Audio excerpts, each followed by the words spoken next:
শোকা হতো যে বাচ্চা এতগুলি পিতা মাতা তাদের সন্তানকে হারিয়েছে। জুলাই আবার ফেরত এসেছে।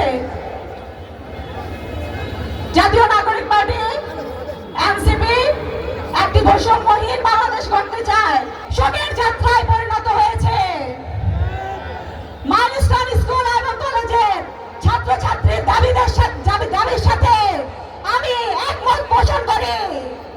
খুব দ্রুততম সময়ে তাদের দাবি মেনে নেওয়া হোক।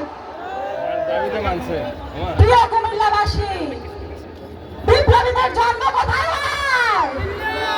বিপ্লবীদের জন্ম